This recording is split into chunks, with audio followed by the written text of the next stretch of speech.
Je sais pas si vous avez remarqué, mais les mecs qui sont en couple sont toujours fatigués. Souvent, on va en soirée, il y a des couples avec nous, et la copine va dire « Ouais, on reste, on va danser, on continue à boire, on va faire ci, on va faire ça, puis après on va aller en after. » Le mec « Non, non, non, non, moi je suis fatigué, j'ai envie de rentrer, demain il y a ci, demain il y a ça. » Et donc ils vont se coucher à minuit, 1h du matin, alors que si on regarde le comportement des hommes célibataires, bah, eux ils vont rester, ils vont faire la fête jusqu'au bout de la nuit, et ils vont se coucher à 6h du mat'.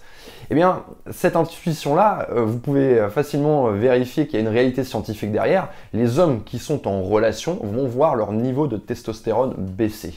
Alors, c'est pas juste les mecs qui sont en relation, c'est pas parce que, par exemple, vous couchez de temps en temps avec une femme, que vous avez une partenaire sexuelle, que votre niveau de testostérone va baisser. Non, c'est parce que vous avez choisi quelqu'un, que vous vous êtes engagé. Allez regarder, il y a tout un tas de littérature scientifique sur le sujet. Je vais vous mettre le lien dans la description pour ceux qui voudraient approfondir.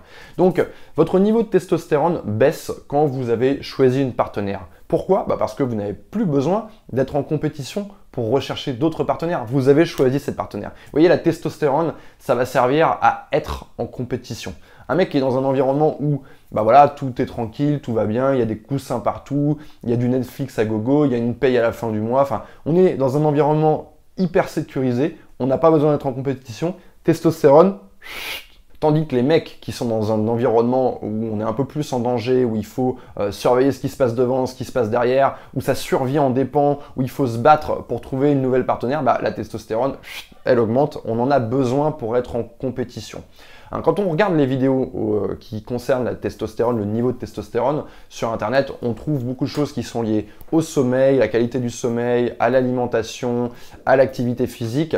Mais moi, mon intuition, et c'est une intuition que je vous donne, je ne suis pas scientifique, mais c'est que votre niveau de testostérone, il va être lié à votre état d'esprit et à votre environnement. Donc si vous n'avez pas envie que votre niveau de testostérone baisse, parce que je suis persuadé que les mecs qui regardent cette vidéo, tout comme moi, on n'a pas envie de se sentir amoindri, on n'a pas envie de se sentir affaibli, on n'a pas envie d'avoir la tête dans le cul, non, on a envie de rester affûté, on a envie d'avoir de la motivation, on a envie d'avoir de l'énergie. D'ailleurs, les sportifs qui se dopent s'injectent de la testostérone. Donc si vous voulez que votre corps continue à produire de la testostérone et que vous ne vous sentiez pas vieux dans la peau d'une personne de 50 ans alors que vous en avez 30, eh bien il va falloir cultiver ça ici. Et il va falloir cultiver ça dans votre environnement.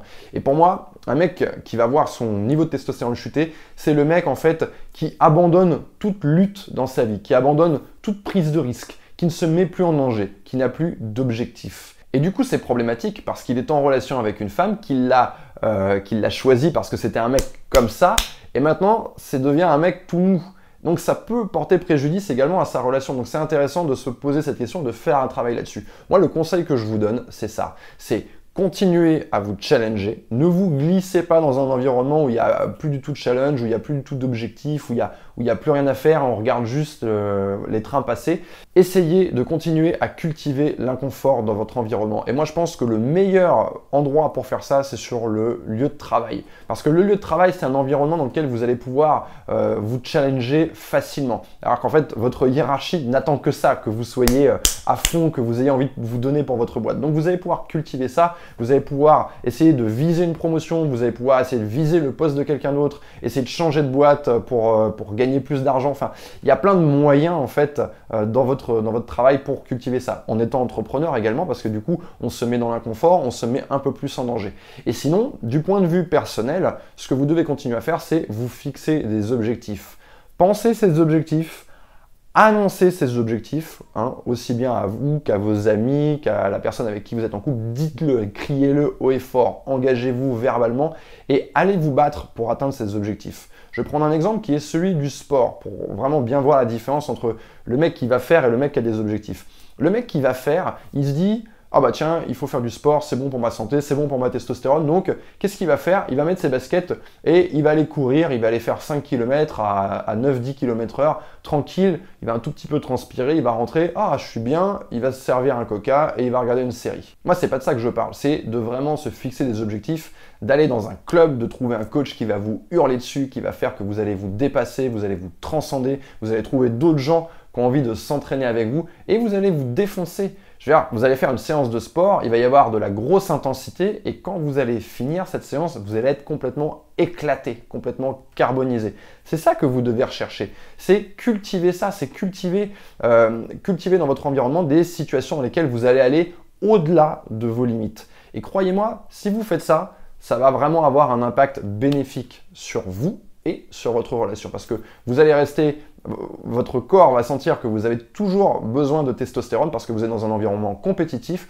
Donc du coup, vous allez avoir cette drogue supplémentaire qui va servir à la fois pour votre vie, pour votre santé de manière générale et aussi pour votre relation, parce que ça va donner une relation dans laquelle vous avez plus envie de faire l'amour, dans laquelle vous avez plus d'énergie tout simplement et vous n'êtes pas simplement affalé dans votre canapé en train de regarder la télé. Donc voilà mon intuition sur le niveau de testostérone. Dites-moi en commentaire ce que vous en pensez, dites-moi si vous, en tant que mec, tout comme moi, vous avez pu sentir des fluctuations dans votre niveau de testostérone en fonction de votre environnement. Parce que cette intuition que j'ai, moi, c'est parce que, si vous voulez, mon activité physique n'évolue pas. C'est-à-dire que je fais du sport depuis que j'ai 17 ans. Je fais beaucoup de sport depuis que j'ai 17 ans. Mon régime alimentaire n'évolue pas. Je me nourris bien aussi depuis aussi longtemps que je me souvienne. Mais par contre, je sens quand même, selon l'environnement, selon les relations que j'ai pu avoir, selon la vie que je menais, je peux sentir quand même cette fluctuation du niveau de testostérone. Donc dites-moi si c'est votre cas aussi en commentaire. Je pense que c'est pas seulement quelque chose qui est scientifique en disant voilà, tu manges 1 mg de ci, 2 mg de ça, tu pèses un petit peu tes ingrédients et ta testostérone va remonter. Non, moi je pense que c'est aussi ici, c'est aussi lié à l'environnement. Et donc je vous encourage à cultiver ça dans votre environnement, à rester dans l'inconfort. Voilà, c'est tout ce que j'avais à vous dire pour aujourd'hui. Je vous dis à très bientôt.